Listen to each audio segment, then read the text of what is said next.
واش اللي كاين؟ باش نشري حلوى الترك، حبيت نشري حلوى الترك، ضربتني في راسي حلوى الترك. شفت الماركه هذه، وانا كل ما نجي نشري هذو الحاجات تاع الشرق الاوسط وكاع نتوسوس من المنتجات الاسرائيليه. انا كانسان ما نشريش المنتجات الاسرائيليه، وكما حبيتوا تفهموها انا ما نشريش غير الا ما فقت المنتجات الاسرائيليه جامي نشريها، نشري كاع العالم غير اسرائيل. شفت الاسم هذا حلاوه، بانت لي نورمالمون قد تكون بالعربيه ولا يكتبوا حلاوه. شكيت فيها، بديت نحوس وين مصنوع. تبع لهنايا imported by Sadaf Foods Los Angeles California. ما عليه زيد هنايا product of what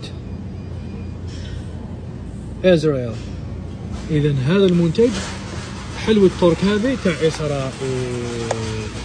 اذا يا اخي انا لا اشتريها. وهاي لك الماركه هذه هالفا هذه ولا اسمها عامليك هذو كاع تاع اسرائيل، هذو تما هذه كاع منتجات اسرائيليه. واللي تهمه القضيه الفلسطينيه ويهمه هذه برودكت ارجع ما تشريهمش. اقل حاجه نقدروا نديروها يا خويا نشريهم لك ماركه هذه كيف تاع اسرائيل. كاع هذه الماركه هالفا هذه ما عرفتش كيفاش ينطقوها، طحيني هالفا هي نورمالمون حلوه بصح تنطق كاتبينها حلوه، هي حلوه في هذاك القوام. فوالا اذا نروح نشري حاجه واحده اخرى.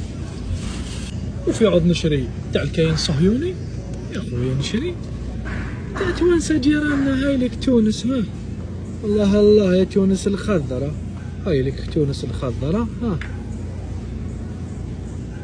شفت كيفاش تاع توانسه جيراننا وكاع واش كاين.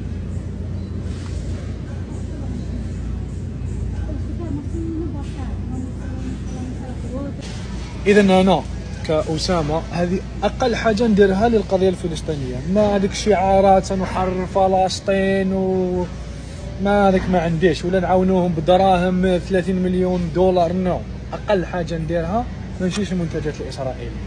هذه اقل حاجه نقدر نديرها، وكل واحد وعقليته. السلام عليكم.